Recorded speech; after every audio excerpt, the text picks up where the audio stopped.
Et justement, comme caractérisé justement comme étant un prêtre peu ordinaire. À cette époque-là, il y avait encore pas mal de prêtres, de curés, de vicaires à 65, donc ça monte assez loin. Et on avait déjà rencontré plusieurs dans les paroisses autour d'Arlon, etc. Mais l'abbé André donc frappait comme étant un prêtre assez extraordinaire, donc hors de l'image du prêtre que l'on se faisait donc comme jeune religieux. J'avais 19 ans, donc en 65 j'avais 19 ans, donc très jeune, je ne connaissais pas grand-chose.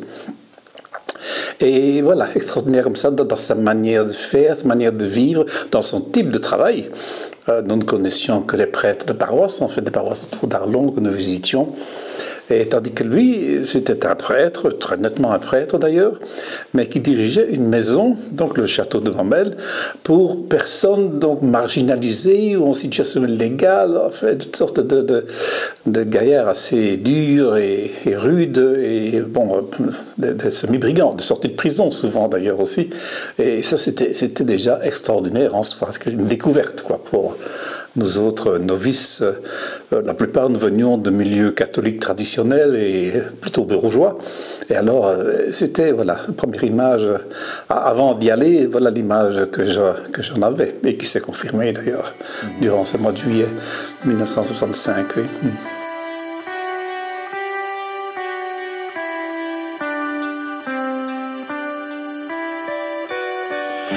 Eh bien, ce qui m'a frappé, d'abord, c'est sa grande douceur. Douceur d'apparence, douceur de parole aussi. C'était assez frappant. Il ne disait pas beaucoup de choses, mais toujours une voix très douce, toujours le même ton. Toujours le même ton. En fait, je ne l'ai jamais entendu élever la voix. Dieu sait si au château de Beaumel, il y avait des querelles et des bagarres, même tensions, et des disputes de tout genre entre ceux qui y habitaient.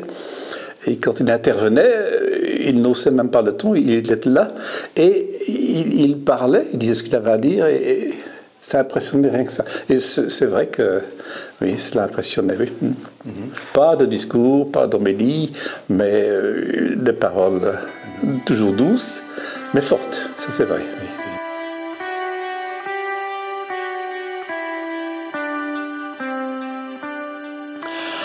Ben, une anecdote, ou plusieurs anecdotes, c'est les anecdotes du genre bagarre, ça oui. Donc, une fois que quand il y a de bagarre entre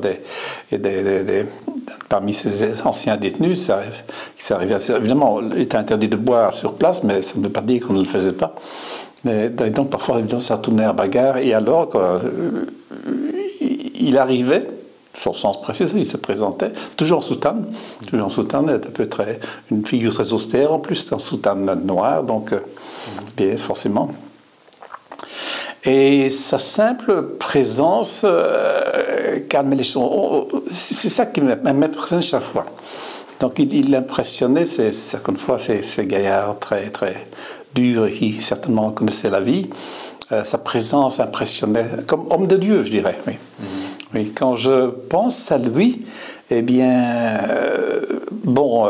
c'est plus l'image de l'homme de Dieu que du prêtre, que finalement.